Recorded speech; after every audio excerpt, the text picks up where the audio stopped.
A man had just stolen a wealthy businessman's wallet, but the next second he casually tossed it back onto the ground. Patting the businessman on the shoulder, he pointed out that he had dropped his wallet. Grateful, the businessman respectfully pulled out a $100 bill and handed it to him as thanks. Without hesitation, the man turned around and gave the money to a homeless woman behind him. It turned out he wasn't just a thief, he was a rogue vigilante.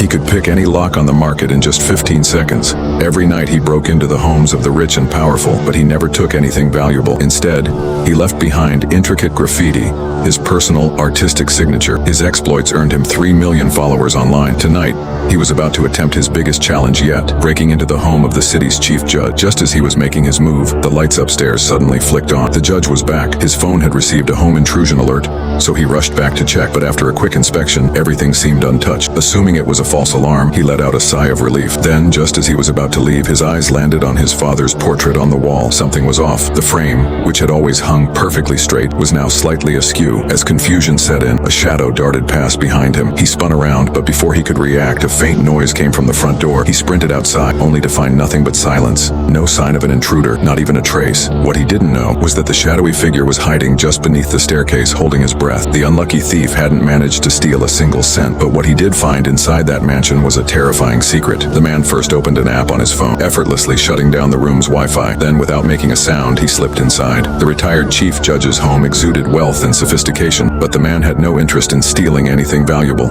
Instead, he headed straight for the portrait on the wall. Carefully, he lifted it down, preparing to leave his signature graffiti on the empty space. But just as he was about to start, a faint noise came from the basement. Moving cautiously, he stepped inside, only to find nothing but a spinning electric fan. What puzzled him, though, was inside one of the basement drawers. The man found plastic zip ties and a stack of old photographs. The pictures seemed to show the judge in his younger years. Just as he was examining them closely, a strange noise came from the corner. Startled, he dropped the photos, scattering them across the floor. When he crouched down to pick them up, he noticed a faint light seeping out from beneath the storage rack against the wall. There was a hidden room. At that very moment, the judge, in the middle of a tennis match, suddenly realized his home security system had gone offline. His stomach sank. Something was wrong. Without hesitation, he quickly excused himself from his friend, jumped into his car, and sped home. Meanwhile, the man carefully pulled the storage rack aside, revealing a red secret door behind it. It was locked. Tightly, the man pressed his eye against the peephole, trying to get a clear view inside.